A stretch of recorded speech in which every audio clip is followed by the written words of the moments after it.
You see the truth now, Horus said. Claim the crook and flail for yourself.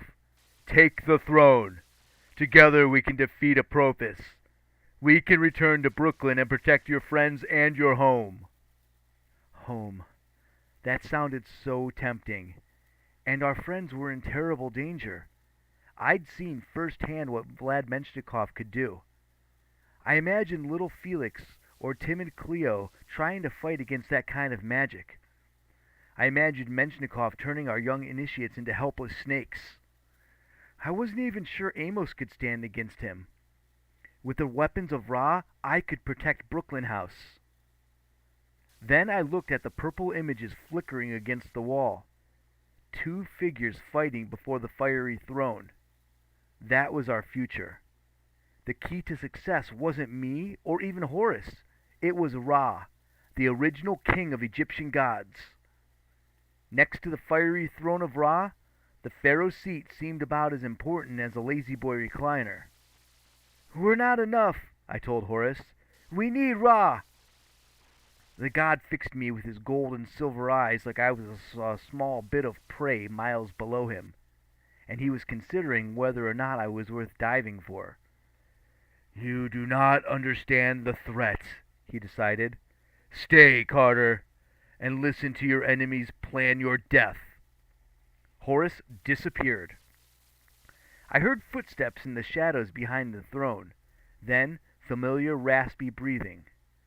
I hoped my bow was invisible. Vladimir Menshikov stepped into the light, half carrying his boss, Desjardins. Almost there, my lord, Menshikov said. The Russian looked well and rested in his new white suit. The only sign of our recent fight was the bandage on his neck where I'd crooked him.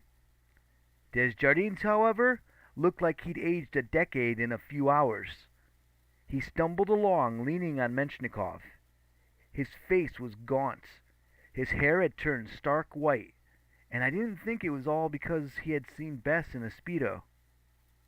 Menshikov tried to ease him onto the pharaoh's throne, but Desjardins protested. Never, Vladimir. The step. The step. But surely, lord, in no condition. Never! Desjardins settled on the steps at the foot of the throne. I couldn't believe how much worse he looked. Maat is falling! Desjardins held out a hand. A weak cloud of hieroglyphs drifted from his fingertips into the air. The power of Maat once sustained me, Vladimir. Now it seems to be sapping my life force. It's all I can do. His voice trailed off.